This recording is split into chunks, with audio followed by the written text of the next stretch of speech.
জীবনে এটা লাস্ট শুক্রবার এবং কার জীবনে বাকি শুক্রবার রয়েছে সেটা কিন্তু উনি জানে। তো আপনার আমার জীবনে এটা লাস্ট শুক্রবারও হতে পারে। তো ফেরেশতা ওখানে দেখতেছে যে এটা হচ্ছে লাস্ট শুক্রবার, আর আমি ভাবে রাখলাম শুক্রবারে আমি নামাজ পড়ে নেব। আসলে ভাই বিষয় হচ্ছে এই দুনিয়ার জন্য থেমে থাকবে না, এই অফিস আপনার জন্য থেমে থাকবে না, এই ফ্যামিলি আপনার জন্য থেমে থাকবে না, এই সমাজ আপনার জন্য থেমে থাকবে না ভাই। তো আপনি একটা বুকে হাত দিয়ে কথা বলেন তো ভাই, আপনি সামনে শুক্রবার পর্যন্ত বেঁচে থাকবেন এটার কোনো গ্যারান্টি আছে? কখনোই না। আপনি বলুন, দিতে পারবেন গ্যারান্টি? বিসমিল্লাহির রহমানির রহিম। আসসালামু আলাইকুম, সবাই কেমন আছেন?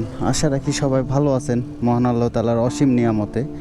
তো আজকে প্রথমে আমি বলে নেই যে আই এম এক্সট্রিমলি সরি, কারণ আমার একটু সর্দি ভাব লাগতেছে আর গলাটা কেমন জানি শুষ্ক লাগতেছে।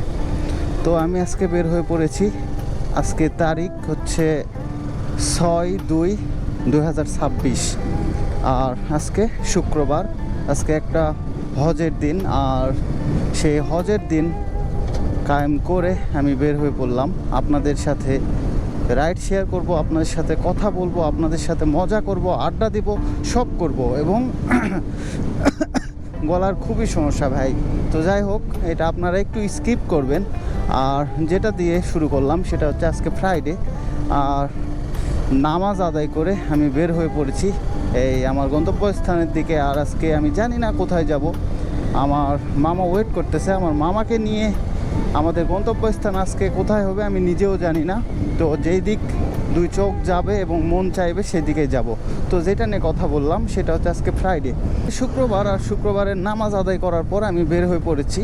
আর এই রাস্তা দিয়ে চলতে গিয়ে আমার মাথায় একটা চিন্তা ভেসে আসলো, সেটা আপনাদের সাথে একটু শেয়ার করি। সেটা হচ্ছে যে ধরুন যে ফেরেশতা হিসাবের খাতা নিয়ে আজকে বসে আছে, বা হিসাবের খাতা খুলে বসে আছে যে কার কত ফলোয়ার, কার কত টাকা, কার কত বড় বিজনেস, সেগুলো হিসাব নেওয়ার জন্য না, কে কে মসজিদে গিয়েছে সেটা হিসাব রাখার জন্য। ধরুন আকাশে দুইটা রাস্তা খুলে দিয়েছে, একটা রাস্তা হচ্ছে দুনিয়াবি পথের আর একটা হচ্ছে মসজিদের। তো অনেকে যাচ্ছে দৌড়াচ্ছে যে দুনিয়াবি পথে, অনেকে দৌড়াচ্ছে মসজিদের দিকে।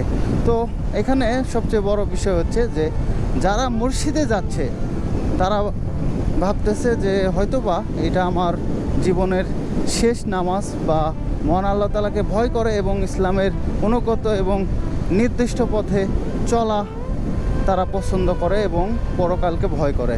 যারা দুনিয়াবি কাজে ছুটে গেল তারা ভাবতেছে যে এই শুক্রবারটা যাক, সামনে শুক্রবারে নামাজ পড়ব। আসলে ভাই একটা কথা বলি আপনাকে, আপনি যে ভেবে রাখলেন যে সামনে শুক্রবারে নামাজ পড়ব বলে আপনি সেই দুনিয়াবি রাস্তায় দৌড় মারলেন, তো আপনি কি আসলেই ভাই সামনে শুক্রবারে বেঁচে থাকবেন? তো ফেরেশতা ওইদিকে খাতা খুলে বসে আছে। জীবনে এটা লাস্ট শুক্রবার এবং কার জীবনে বাকি শুক্রবার রয়েছে সেটা কিন্তু উনি জানে। তো আপনার আমার জীবনে এটা লাস্ট শুক্রবারও হতে পারে। তো ফেরেশতা ওখানে দেখতেছে যে এটা হচ্ছে লাস্ট শুক্রবার, আর আমি ভাবে রাখলাম শুক্রবারে আমি নামাজ পড়ে নেব। আসলে ভাই বিষয় হচ্ছে এই দুনিয়ার জন্য থেমে থাকবে না, এই অফিস আপনার জন্য থেমে থাকবে না, এই ফ্যামিলি আপনার জন্য থেমে থাকবে না, এই সমাজ আপনার জন্য থেমে থাকবে না ভাই। তো আপনি একটা বুকে হাত দিয়ে কথা বলেন তো ভাই, আপনি সামনে শুক্রবার পর্যন্ত বেঁচে থাকবেন এটার কোনো গ্যারান্টি আছে? কখনোই না। আপনি বলুন, দিতে পারবেন গ্যারান্টি? এই গল্পটা বা এই চিন্তাধারাটা বোঝানোর একটাই কারণ যে আপনারা যারা ভাবেন সামনে শুক্রবারে নামাজ পড়ব, সামনে শুক্রবারে ইবাদত কায়েম করব, আপনারা ভাই ভুল জায়গায় আছেন।